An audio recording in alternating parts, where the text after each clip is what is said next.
Hi, and welcome to my latest fantasy chat. I'm delighted to have Peter McLean, fantasy author from the UK. Welcome, Peter. Hi, nice to meet you, Dianne. Nice to meet you too. So, we're going to get into your bio and then ask some questions about your writing and your current and future books and have some fun talking about fantasy and world building. Sure, let's have a good chat. All right. So, from your website, Peter McLean, you were born in near London, 1972, son of a bank manager and an English teacher. You went to school in the shadow of Norwich Cathedral, where you spent most of your time making up stories. You've since grown up a bit, if not a lot, according to your bio. Spent 25 years working in corporate IT. You're married to Dianne, different Dianne, and still making up stories. You are the author of the War for the Rose Throne series, beginning with Priest of Bones. And that book is on its way to me right now. I'll get a picture later so everybody can see. Unfortunately, I didn't make it in time for the call, but I'm excited to read it. So I'd love to know when you knew that you wanted to write fantasy. When was the first inkling? Oh man, this has been a thing I've been doing most of my life. I used to write fantasy short stories when I was in high school, and I know it's a bit of a cliche. I had that one wonderful high school English teacher who encouraged me to write, and I used to write largely tentatively pastiches, to be honest, because I was 16, whatever. I didn't know any better, but she liked them. She encouraged them. She said, "Oh, you should read this." She used to give me books. She said, "Yeah," and I mean, that was great. And then, of course, life hit, Yeah. and I met the woman who's now been my wife for nearly 30 years, and we were young and didn't have very much money, so it was all about job, career, Right. make a life, earn money, buy a house, raise children, all that kind of thing, because that's the important stuff in life. And it was 20, 25 years till I had time to think about writing again. And actually, Priest of Bones isn't my first published book. I had a 3-book series out before that, the Burn Man series, which was Drake, Dominion, and Damnation from Angry Robot Books.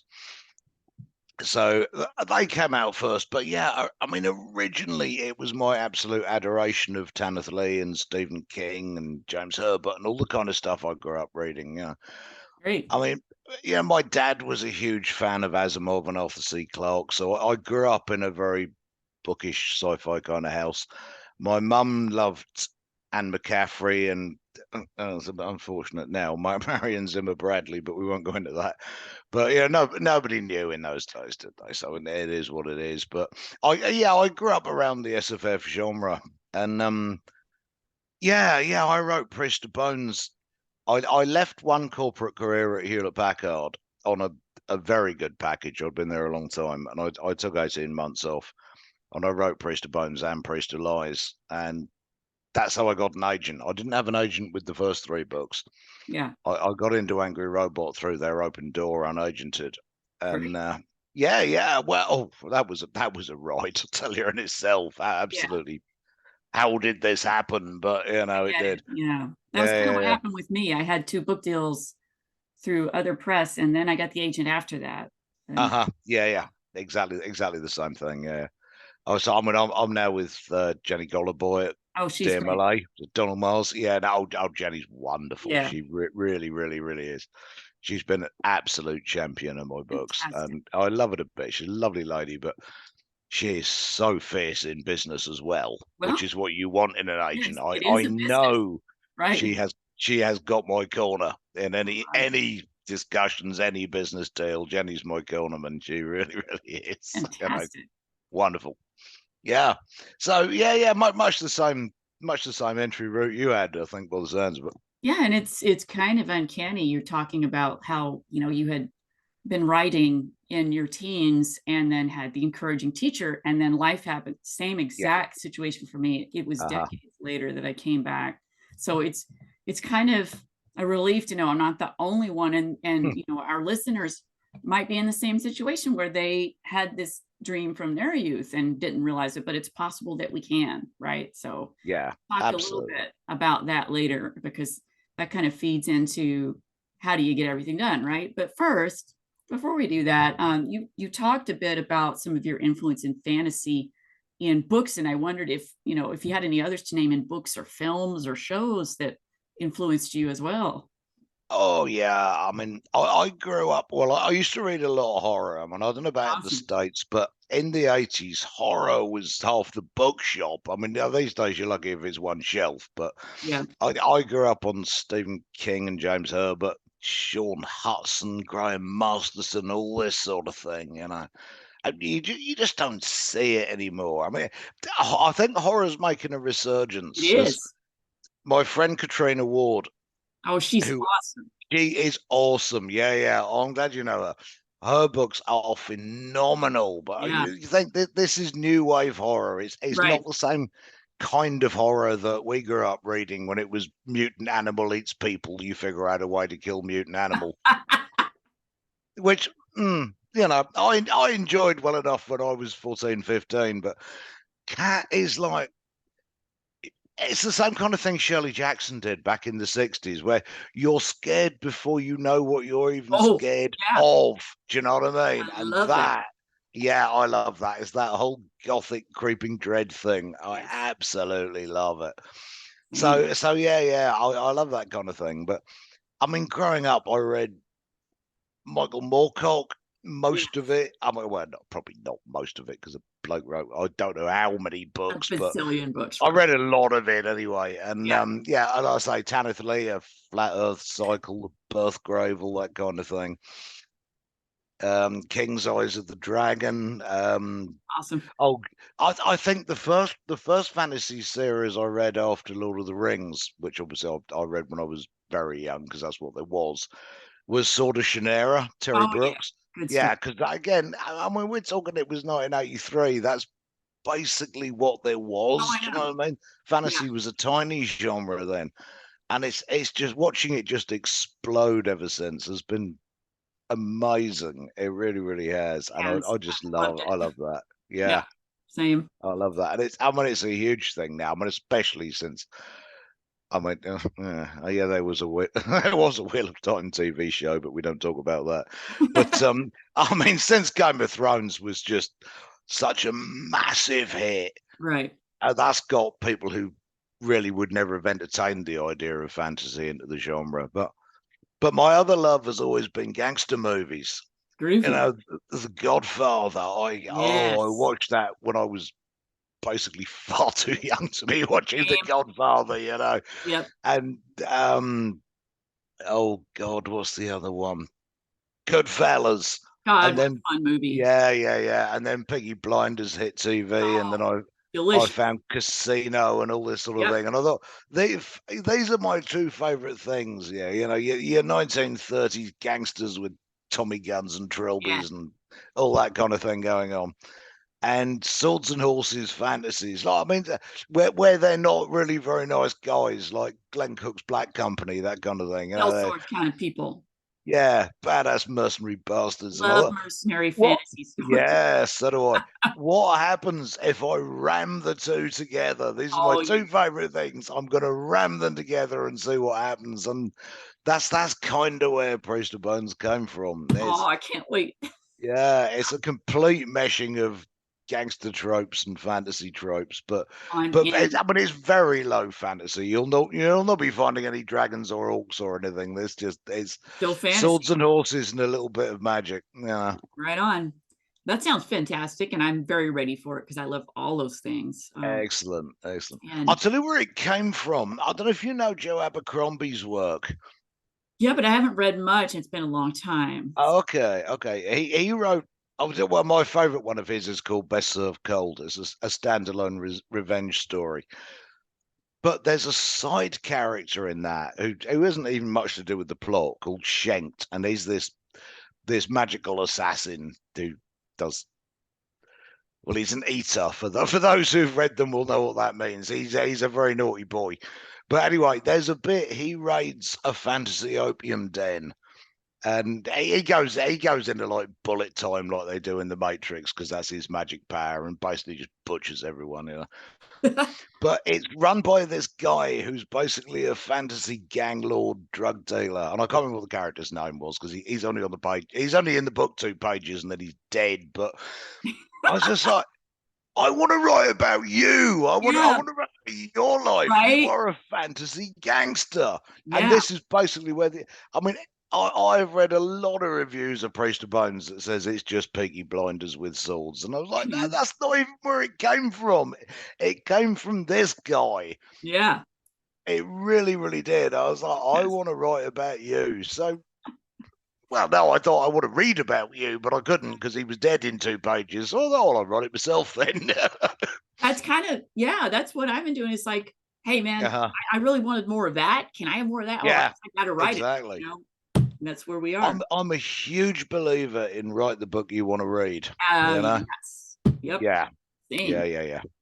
And And that's what I've been doing since I started. I mean, I was saying my great. Burn Man books are British John Constantine, Hellblazer, but Awesome. swearier and nastier and with more demons because that's what I wished Hellblazer had been. So I wrote it.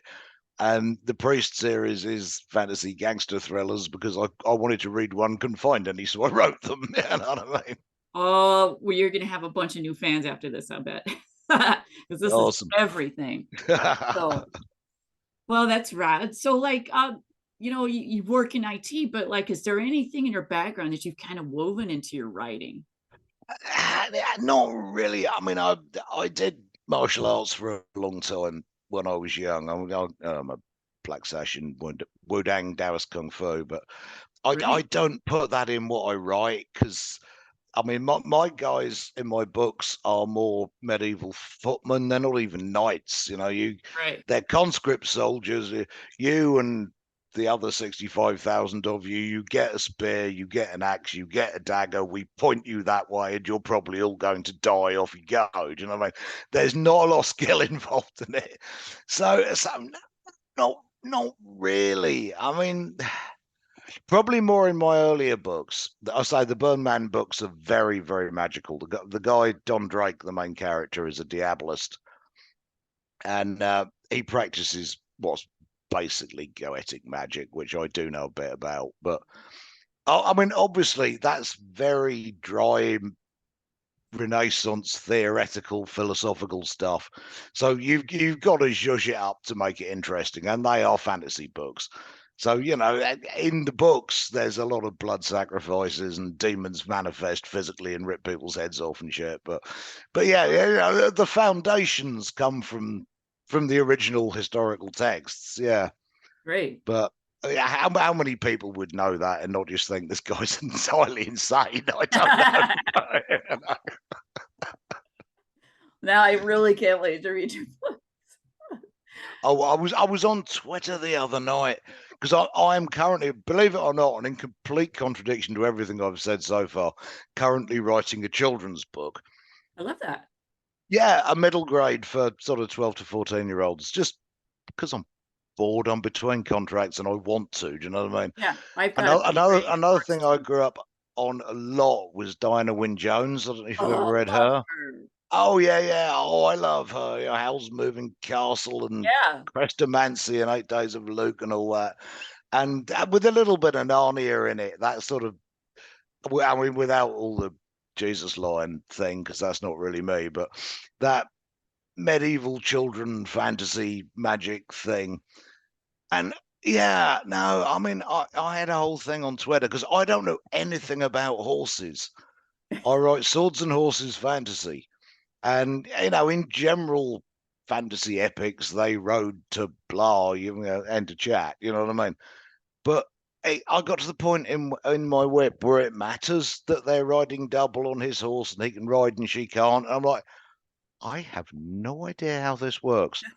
I'll ask Twitter because somebody will, and yeah, you know, about 50 people knew, and I got largely the same answer from everyone. I was, oh, this is brilliant. that's I cool. think That's one good. cultivating people that know what they're doing and Yeah. know what they're talking about in any field. I mean, I had this when I was writing Drake. I mean, I'm in England. We don't have guns over here. I needed a handgun scene in Drake. I don't know anything about guns. 10 minutes on absolute right, and I found 5, 6 people that run shooting ranges and could tell me everything and anything I needed to know. I think it's brilliant. Well, that's one great benefit of social media for writers is that you can ask experts and people who are, know their stuff about things that you don't, or they live in a place that you don't, things like that. So that's been a real strength to it. Among the Mm, negatives, that is a powerful strength. So absolutely. It's yeah, wonderful for networking in it is. any way, shape, or form. Yeah, if it's research or making contacts or just making friends, I absolutely love it. Right. I have to apologize. They're working on a fence outside and it could get noisy. I think. Oh, no, no worries. Oh, yeah, they were supposed to finish it like a week ago. But anyway, Mm. so in your books, what's your approach to world building? Do you kind of build it? You build the world first or the characters first, or how do you go about things? I am absolutely characters first. I really, really am. So I will come up with the characters and I'll build the world around them. Because so, I mean, my lead character in Priest of Bones is a guy called Thomas Piety, who he's in his mid-30s. He's older for a fantasy character. I'm 50. I'm not going to write about 15-year-olds coming of age. And I was, I can't remember what that was like. I'm an old man, you know what I mean? So Piety's in his mid-30s. He's a war veteran returning from war. And he used to be a gangster before he was conscripted and made to go and fight in what's effectively fantasy World War One. Cool. Yeah, yeah. And I built the world around the premise of what sort of world would have produced this man and then the other characters around him. Yeah. Yeah. So I ended up with it's a pre-industrial revolution kind of Renaissance era world technology wise, but I wanted heavy industry, but I didn't want steam engines, so I based it all on water power. Really. So they're in a really industrial city with a big river that flows just beside it that's lined with water wheels in the industrial district. And water wheels can turn gears and spindles and belts just as well as a steam engine can. Right. Maybe not quite as fast, but you've Yeah. kind of got that same dark satanic mills kind of industrial revolution cotton lung horror thing going on, which is what I wanted. Excellent. But yeah, no, I world build on the basis of what does the reader need to know at this point. Need So to I mean, I got to a bit in Bones, and I was talking about a foundry in the city, and I thought, okay, where's the iron come from? mm, yeah, Okay, hills to the west where the iron mines were nearly worked out. I mean, it's 2 lines of text, but it does the job. right. I can't be doing what these like 3 pages of info dump explaining where everything comes from, where everything is. It's like just little bits. So there's a fire somewhere, and I have a reference to people running to pass buckets from the hand pumps in their kitchens, and you think, right, okay, so there's plumbing, right? There Right. is a water supply. That tells you that. 3 words done. That's work built enough. That'll do. You know. That, well, I mean, it works. And you're right. Like sometimes you don't, just even one sentence, there's a lot of world building that you can put into one Mm, sentence. I think that's a valuable thing for yeah, writers to know. It's like you don't have to make, a bunch of appendices and all this. If you want to, cool, but you don't have to. There are different ways to do this. absolutely. I'm a big fan of just feathering it lightly into the background detail so people don't notice you're doing it, but then Yeah, realize, oh, no, actually, I do know how this place works because he said that. And you think, yeah, there we go. If I get a book that's got appendices and a glossary, I'm not reading it. I'm sorry. Life's too short. It's not going to happen.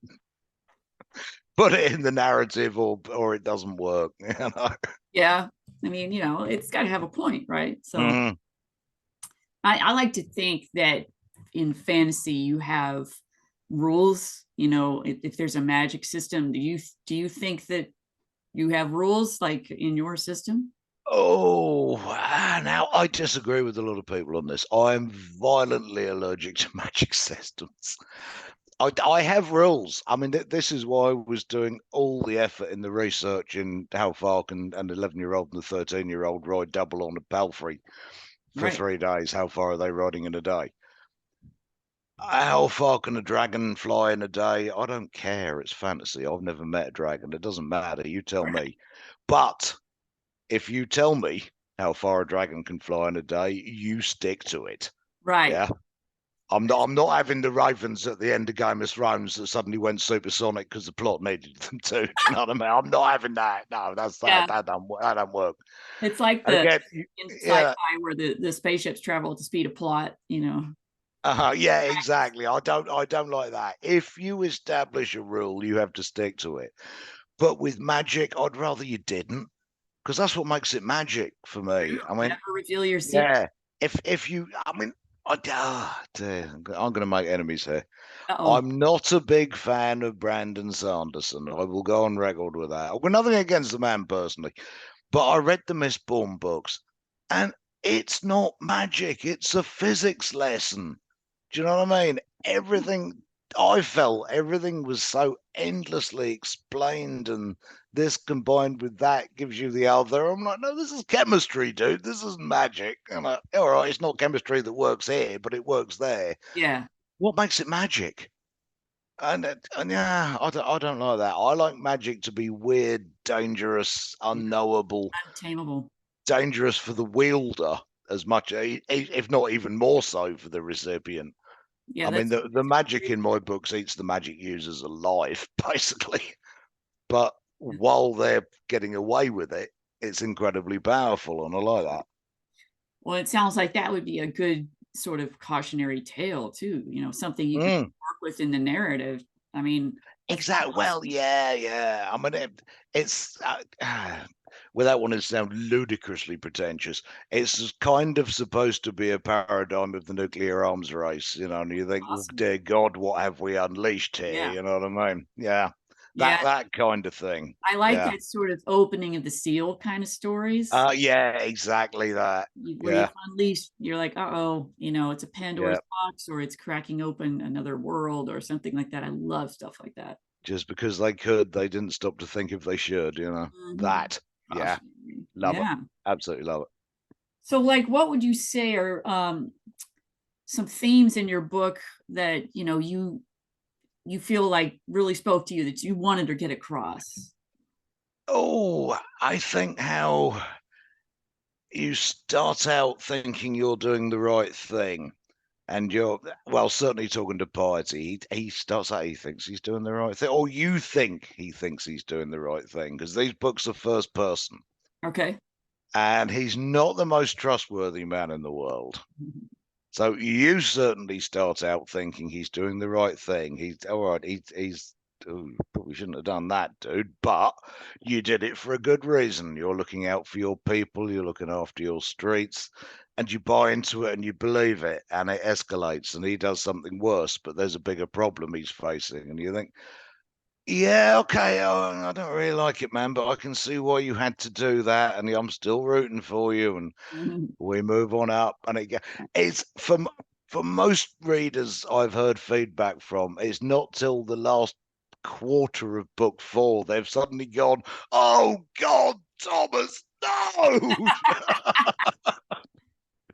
But by Awesome. then they've been rooting for him for so long, they still kind of want You're him to rooting for win. me.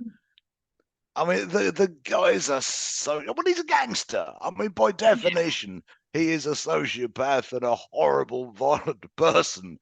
But he is so good at justifying his actions Mm. and bringing people. I mean, this is the thing. I mean, it's. I hate to say the words political commentary, but I suppose in a way it kind of is, because I mean, I'm not a lefty or a right winger. I just don't like any of them. You know what I mean? It's kind of a commentary on the general state of politics in general. I think it's just like, you can't trust any of these bastards, and there's something wrong with all of them. Do you know what I mean? So I was really, because I don't want to spoil the books for you. You haven't read them yet, but it does go more from the street gangster into the national political level Okay. by about book 3. And I had so much fun writing that. I Teetering. really did. Yeah, yeah, yeah. But the Awesome. thing is, I mean, people have accused me of, oh, you support this politician. Oh no, you hate this. It's like, no, I don't like any of them. I This is a general blanket mockery of the entire system. love it. You know what I mean? Yeah. Makes it even more fun. Yeah. How would Oh you? no, I did enjoy that. But Yeah, yeah, a lot. I mean, I suppose the basic theme is power corrupts, absolute power corrupts, absolutely. pretty true. But you're at the end, you're always left wondering, did he always plan this? Ooh, oh, I love this. I can't. Yeah, and I'll let you make your own mind up about Okay. that. Did he always plan this, or Mhm. did it kind of just sort of happen? And did he seize the moment? Well, Would you call him? I mean, not having read the books and no spoilers or hmm. whatever, but would you call him an anti-hero? Yeah, I'm not sure how heavily I'd lean on the hero part, really, but yeah, by and I think that's what most people would call him. Yeah. Okay, He's kind of. I mean, obviously you've seen The Godfather, haven't you? He's right. he's kind of on the Michael Corleone character arc of going from well-meaning to how that ended. You know? Awesome. Oh, I can't wait for Yeah. Oh, that's great. That's good to hear. this. Is good stuff. So, like, you've got this awesome system of like, it's not even, it's just like a whole universe of, you know, fantasy gangster awesomeness. And, but like, for what you like to read, you know, what sort of were some of the subgenres of fantasy that you loved? Oh, what I say, I'm a huge fan of Joe Abercrombie. I really liked his stuff, especially his second trilogy, the Age of Madness, which because it's different setting. Yeah, I'm a bit over dragons and orcs and all that kind of thing, but Age of Madness is set in a fantasy industrial revolution. So it starts about 1820 in our timeline. There's steam engines and cotton lung and the workhouse and all this kind of thing. yeah, Very very Dickensian, and I really like the way he did that. cool. But I like mythological fantasy. The kind of well, I mentioned Tanith Lee earlier, like a flat Earth cycle. They're not fantasy novels. They are mythology. They're just the mythology of a place that never existed.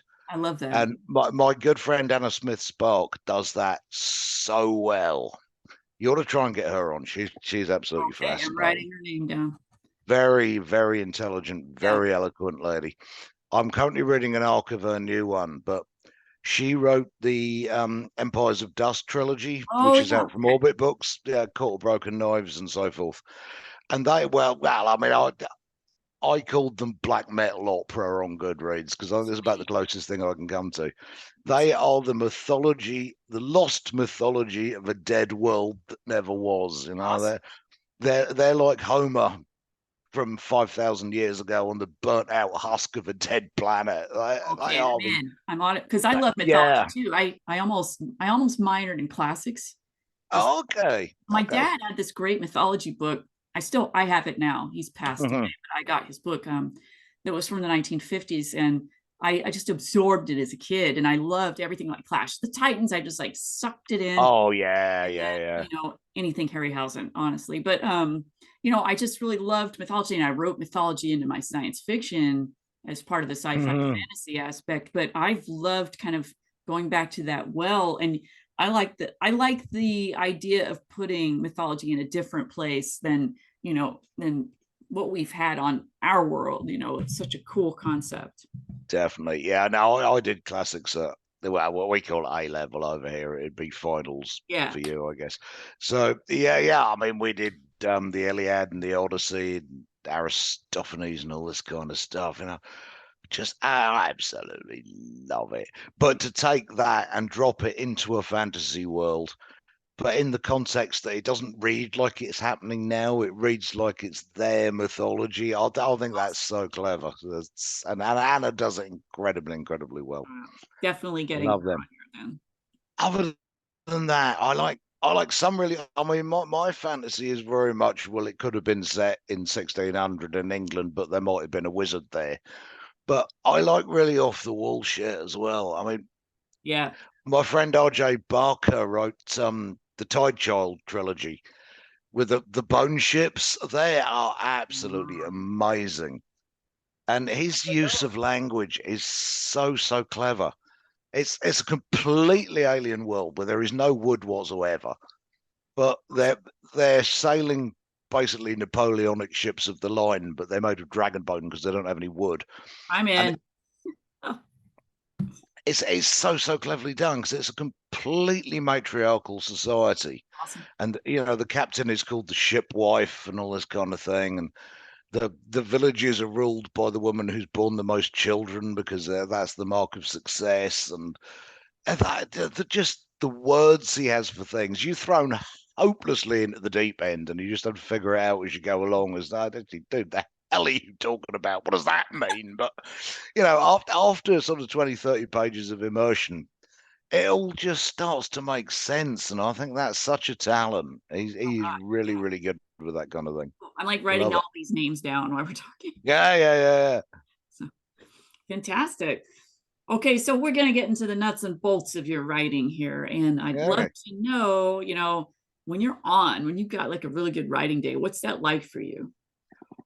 Oh, I don't know if you've ever read Stephen King's On Writing. I have. Yeah. Yeah, I mean, he posts. Well, he wrote a lot of writing advice, nearly all of which I disagree with. I'm not saying he's wrong because he's Stephen King. It obviously works for him, but we're all different. It wouldn't work for Yes, me. we are all different. But yeah, he there's one thing he said that I absolutely gelled with was falling through the hole in the paper. I Ah, don't know if you remember that. I mean, obviously, when he wrote that, he was still writing on a typewriter, and he says you fall through the hole in the paper, and you're just seeing it and writing down. I mean, that's it for me. yep. I fall through the hole in the Dell keyboard, maybe. I guess I don't know, but Now, I mean, I write very cinematically anyway, and I have a very very visual Same. imagination, absolute very. And if I'm in the zone, I'll sit down and like, right, boys, what's going on? And my characters will say, well, boss, it's like this is happening and this is, and I'm typing and I'm seeing it and I've stopped seeing that I'm typing. And I mean, I can't professionally touch type. As soon as I realize I'm doing it, I start typing. But, until I realize I'm doing it, I can touch type at quite an alarming rate. And once I stop seeing the screen and start seeing what's going on, well, I'm away. I'm Yeah. 8,000 words in and it's not dark yet. You know what I mean? But that is not every day. That's when the magic is. And Yeah. if I knew how to make that happen, I'd have written more books than I have. But That's pretty relevant to me right now. okay, yeah, I mean, life happens, right? And it throws you off, yeah, something like yeah, that. And yeah, you have yeah. to come back to it and hope that you fall through that paper. I do find it difficult to pick it up again once I've had a falling through the paper day. Yeah. Making it happen again the next. This is why I disagree with King, because what I'll do the next day is go back and edit what I wrote the day before, Yeah. because a lot of it will be stream of consciousness and the grammar will be just for hell, and I'll go back and fix that and then try and start again. And he's like, I'll never go back until it's finished. I'm thinking, no, I I agree don't with work that. like that. Yeah. Yeah, you work like that, and you're Stephen King, and I'm not. So obviously, fair play. It works for you, but yeah, it don't work for me. Right. Yeah. I feel I think that's a lot of it with gurus and advices. Well, take it under advisory, sure, but find your way to do it because everyone is different. And this is why I would never try and teach anyone how to write. I wouldn't know where to start. I know how I write. right. I know how my brain works. I don't know how student X's brain works. I can't teach them how to write. I wouldn't know where to start. In some ways, it's its own magic, and that's kind of almost a secret Mm, sort of apothecary thing. I don't know. It's yeah, no, I agree. I think so. It's everybody. different for everyone. Yeah, it's literally a fingerprint of your brain, being filtered down through an interesting set of Mm. pulleys and tunnels. I don't even know what all. So, but it's fun, and we wouldn't do it if we didn't love it, right? So, Oh, exactly. Oh, when I first started out, I used to have a Post-it note glued to my desk. This is when I was still just doing my apprenticeship novels that are all in the trash now and getting rejections. And it just said, no one is making you do this. And I think I got that off Neil Gaiman. I can't remember. It was a quote from somebody I respect. And I had to keep looking at that. And it was like, you know what? I can give up anytime I like. yeah, I ain't got to do this. I'm doing this because I want to. And that's yeah, that really helps. No one is making you do this. You do it because you want to do. I mean, God knows we don't do it for the money, Diane. I mean, let's be what honest. money. Yeah, exactly that. Yeah. I mean, real talk. Uh-huh. But yeah. It's just, Oh, I teach. I've done it twice now. I teach a class on business in publishing for authors, and honestly, it's probably the most depressing hour of their lives for these students. It is real talk, and none but of you that. do need real talk, right? Yeah, Because you do. You it do. is a You business. need it explained to you. You know what I mean? Yeah, But it's just like a. And when you're right, if you write for yourself, that's one thing. But if you're writing to be published and out in the world, it is mhm, a business, and you have to think about it. yeah, And you that do. You means a do. little bit of detachment, a little bit of letting go. Mm. And I think there's so much misunderstanding opacity in the industry. The number of people that think a six-figure advance means the publisher just gives you $100,000 and go off and write. So, no, it doesn't work like that. You know, I mean, breaking this down and explaining it to people, and you can just see their little faces fall, and you're like, "Yeah, I'm sorry, dude. This is how it actually is." Right. And Yeah, I yeah. think every writer should have that kind of class up front. So Mm, you go in eyes open, right? And you yeah. don't get a disappointment. I So know, and this is why I teach it. I mean, I've even occasionally done this for free, just because I think, well, people need to know this stuff. yes. But obviously, I'd rather get paid to teach it. But I did do it at a writers' festival as a favour for a friend, and it's just like the number of people that were looking shocked and horrified is worrying. To be Yeah. honest, Yeah, it is. Yeah. it's possibly the opacest industry I've ever come across. Uh, Except Hollywood, I but was you gonna say you I live in you know LA. more about that than I do. I know, but my small brush with the TV industry was enough to send me running away in horror just about. But Yeah, it chews you up and spits you out. That's oh, I'm sure. I'm sure. I yeah. did get 2 years worth of If you let two it, years worth of TV option, but that's cool. obviously it never went anywhere. I wasn't really expecting it to, because at least I knew that much. But, Yeah, and then there's the just you never know. Like you get an option and it may happen, it may not happen, or you're mhm. in some sort of nebulous, weird, it's kind of happening, but we can't do this because, etc. So Yeah, it development can of break hell. your heart, Yeah, yeah. if you let it, but you can't let it. That's the thing. It's like learning to detach yourself is part of the skill, I think. Mhm. Just that keep writing what you love to what you want, right? So that Yeah. will make sense for you. So but speaking of that, so like what do you have a writing dream project that you want to do? No, I've got to be a bit careful about that because of NDAs. Oh yeah, There is an IP I really, really want to write that I'm in discussions with the IP holder about at the moment. excellent. That they really like my pitch. Great. The overarching corporate vetoed it because they'd recently done something very similar in a different media, which I didn't know. So Ah, understandable. Don't have a problem with that. If they've already done it but in a different media, don't have a problem with that. But it's a bit of a shame. So I'm now. Oh, I've asked for some more source material. I mean, it's great with IP work. They will give you anything you want for your research. So I've asked for some more source material. I'll see if I can come up with something else. But cool. yeah, that's the thing I really, really wanted to do. All I right. also I want to do so the Priest series, War for the Rose Throne, is a quartet. It's 4 books, a series, and it's finished. Yep. Great. But I would like to do standalones in the world of the Rose Throne. The same way, Abercrombie did the first Law trilogy, done, finished. 3 standalones in the First War world, and then a second Perfect. First War trilogy. That I would absolutely like to do, because I mean, I've already built this world to the nth degree. It's an absolute playground to tell No plan. stories in. Yeah. Yeah, I've got characters, I've got spin-off characters, I've got eventually the descendants of characters. Yep. Why wouldn't I want to do that? I'm doing the same So, thing. okay, Yeah. okay, Because that Equestrian Saga is like I built that over 30 years. I'm like, I'm not going to just let that sit fallow. Like there's all kinds of stories in there. The world is exactly, already there. exactly that. Once you've got a living, breathing world, You know, hundreds of millions of people live in it. It doesn't even have to be the people you know, you know. Right.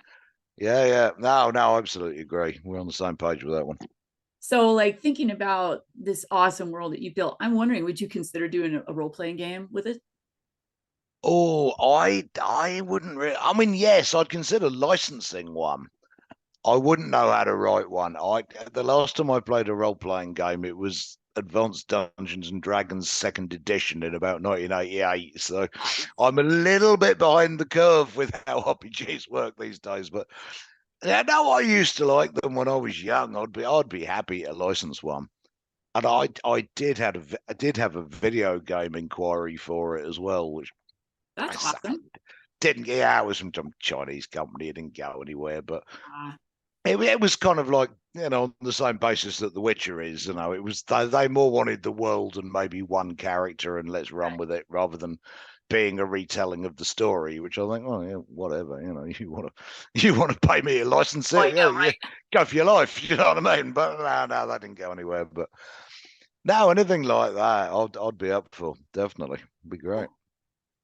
So, like, out of all the characters in your books, is there anything that like a skill or power they have, or something in their universe that you wish you could have the most? Oh Lord! Now this is difficult to talk to you about as you haven't read them yet. There's a lad in the first book. So I say our protagonist Thomas Party is a an ex-soldier and a gangster in his mid-30s, which in 1650 equivalent was not a young man. You know what Right. I mean? There is a lad in his care called Billy the Boy, who is the one with the magic powers, like, you know, is what they call a cunning man, and he can do phenomenal things, but at what cost?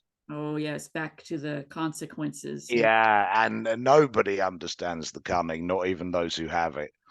They don't know how they do what they do. They just can, and it's kind of a growing experience to realize what it's doing to them. Mm. So actually, my favorite character, I mean, wouldn't say she has powers exactly, is Thomas's best mate, is a lady called Bloody Anne, who was his sergeant in the army, she's a force of nature in close quarters combat with daggers and a crack shot with a crossbow, and just generally a fucking badass. So Yes, I think, I like yeah, her already. I wrote Anne to be the best mate I wished I had. I mean, she's a stone lesbian. There is no romance between her and Thomas at all, and he's hopelessly in love with somebody he shouldn't be anyway. But him and Anne's friendship is kind of the core that holds the quartet together. She acts as his conscience because bless him, he hasn't really got one anymore. He's so riddled. Because again, these guys are supposed to come back from fantasy equivalent World War I. He Yeah, has got what they traumatic. call it. Yeah, they call it battle shock, but basically he's broken with PTSD, and it's Anne that holds him together, and the strength of their friendship is like a major theme throughout the whole Wow, quartet. I love that. Well, that's cool. Fantastic. God, I can't wait for this. This is like Yeah, I'm glad like about ticking off some boxes here that I'm like, that. Yeah, so throw him at Gareth when you're done. I don't think he's read me. yeah, so it's interesting, he mostly writes science fiction. Yeah. But I think I'm That'll trying to work him to write a little bit more fantasy. Because be good. I could see him doing it. I mean, yeah, the only thing of Gareth's I've read was the first Akak Makak book, which fun stuff. is as much fantasy as it is anything else, Right. isn't it? I True. could see him doing it. But Yeah. Oh, he yeah, would. I must admit, I read very little science fiction. It's weird. The way I consume genres depends. I mean, I love fantasy books. I almost always hate fantasy movies and TV shows. They can be disappointing. And I tend to like sci-fi movies and TV shows, struggle to get into sci-fi books. Hmm. I Just don't know why, but it's just how my head works. You know? I mean, there's exceptions. I read oh, Miles Cameron's Artifact Space. Absolutely loved that. And yeah. Alistair Reynolds' Revelation Space stuff and Chasm City and that.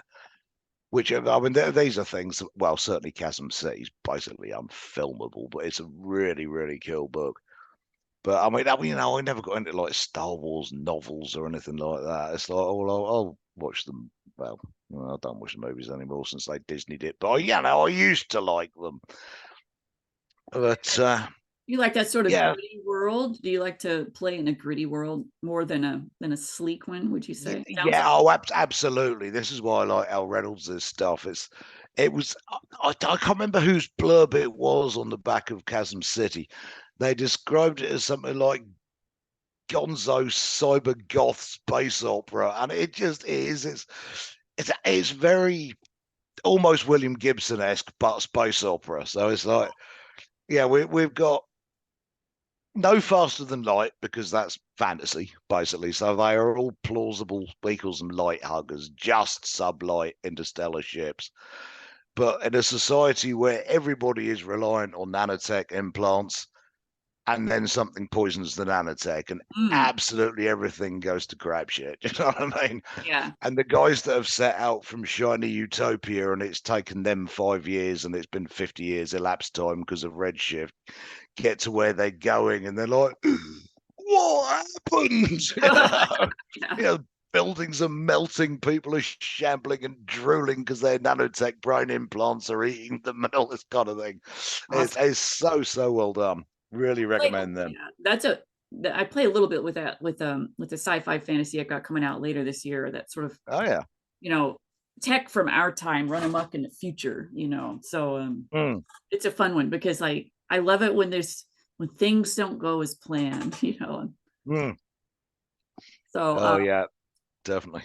we talked about good and bad writing advice, but I mean, what do you think? Do you have anything to add to what would be the worst writing advice you ever received? The worst. Oh, well, it's difficult. I can tell you what was the worst advice for me, Yeah, but like I said earlier, everybody thinks differently. Everybody's process is different. It might have been the best advice someone else had received, sure. so I'm a bit reticent about that. I think the worst advice I've ever received for me was "Thou shalt finish everything you start." Mm, yeah, Which for some people might be exactly the kick in the arse they need to make them ever finish anything. And I get that.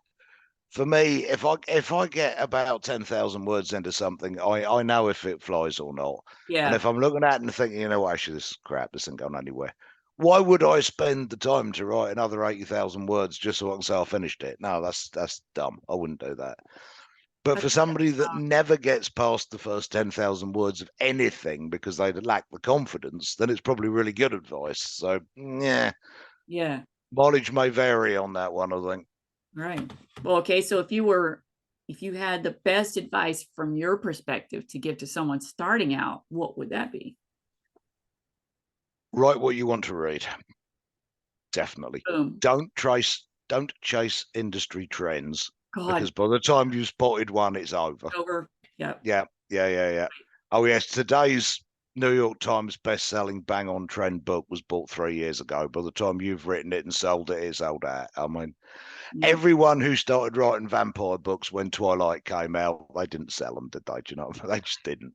So that, yeah, don't chase trends. So I put my false teeth in. I can't speak. But yeah, I think the main thing is write what you want to read. Write what you enjoy. So if you're not enjoying writing it, why can you expect anyone to enjoy reading it? Do you know what I mean? Yeah. So I think that would be my key takeaway is write the book you want to read because you can guarantee somebody else will. Yeah. Maybe not everyone, but no book is for everyone anyway. Right. No one's going to love everything. Exactly. Then Yeah. well, this has been great. So I was going to ask my last question. Is there anything I haven't asked you that you'd like for readers to know? Oh, I don't know. I think we've had quite a good chat, really. The only other thing I think I'd say is I am currently, I probably did mention it. I'm writing a kid's book at the moment, middle Yeah. grade. Can't wait for that. I don't know anything about that, and I think my agent probably had a minor heart attack when I told her I was writing middle grade after what I've published so far. But I'm having fun. I mean, I have no idea if we're going to be able to sell it or not, but I'm having fun writing it, and that's the main thing. I mean, like I say, we don't do this for the money. I've got a good corporate job. I have an income that is sufficient. I don't write to live. I write for fun, and when it makes me money, well, thank you very much. Yeah. Gravy on the side, you know. But yeah, it's great fun. I'm enjoying doing it, and I'd recommend to anybody that's spinning their wheels between contracts, just write something that you feel would be fun. You know, enjoy Yeah. it. Remember why you started doing this in the first place, and write something for fun. Great. Now I have a question. Where can readers and listeners find you online? Oh, the best place is on good old Twitter. I'm at PeteMC666. I'm on Facebook under my full name, Peter McLean, which has only one C in it, which is something most people seem to miss. I'm on Instagram under the same handle as Twitter, but I never look at Instagram. And I have a website at talonwraith.com that I haven't updated in about 6 years. So, yeah, Twitter is probably your best bet. All right. Great. Well, Peter, this has been awesome. I'm so excited for your book. It's probably sitting on my doorstep right now, and I'm just going to Let's hope so. attack it. So this has been great. Thank you so much for joining. Yeah, very welcome. It's lovely to meet you. Thank you, Dianne, for having me. Ad Astra.